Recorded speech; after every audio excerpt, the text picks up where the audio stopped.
సందిగ్ధంలో పంటల బీమా, ఖరీఫ్ ప్రీమియం చెల్లింపులో జాప్యం, ఫసల్ బీమా, వాతావరణ ఆధారిత బీమా ప్రశ్నార్థకం, తుఫాను, కరువు, రైతుల ఆందోళన.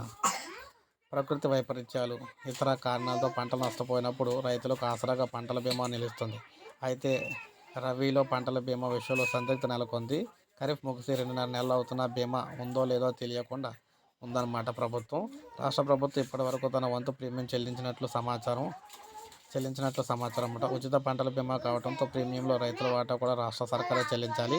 రైతుల వాటా సైతం కంపెనీలకు చేరకపోవడంతో కేంద్రం నుంచి బీమా పథకాలకు ఆమోదం లభించలేదు.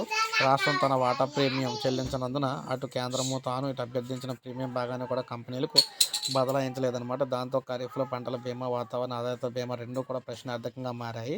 సో మొత్తం మేము చూసుకున్నట్లయితే రాష్ట్ర ప్రభుత్వం ఈ క్రాప్లో నమోదైన రైతులందరికీ బీమా వర్తిస్తుందంటున్నారు. ఈ క్రాప్ అక్టోబర్ చివరి వరకు సాగింది. పైగా లోపభూయిష్టంగా తప్పులు తడగ్గా ఉంది. కౌలు రైతులకు ఎంట్రీ లేదు. ప్రస్తుతం ఖరీఫ్ పంటల కోసం ప్రయోగాలు జరుగుతూ ఉన్నాయి. దిగుబడి ఆధారిత బీమాకు ఈ డేటాని ప్రామాణికంగా తీసుకుంటున్నారు. వాతావరణ బీమాకు ఏపీఎస్పీఎస్ డేటా ఆధారం. కేంద్ర సమాచారం వరకు కూడా ఫసల్ బీమాలు ఇప్పటి వరకు రాష్ట్రం నుంచి 3 జిల్లాల్లో ఈ విధంగా అయితే దీనికి సంబంధించిన 36 మంది రైతులే చేరారు. వాతావరణ బీమాలో అది కూడా చేరలేదు. సో ఇలాంటప్పుడు రాష్ట్ర ప్రభుత్వం ఏదైనా పంట నష్టపోతే ఈ విధంగా బీమా కల్పిస్తుందని రాష్ట్ర ప్రభుత్వం ఇప్పటికన్నా మేలుకోవాలని, సో రైతులందరికీ కూడా న్యాయం చేయాలని వీరు కోరుతున్నారన్నమాట.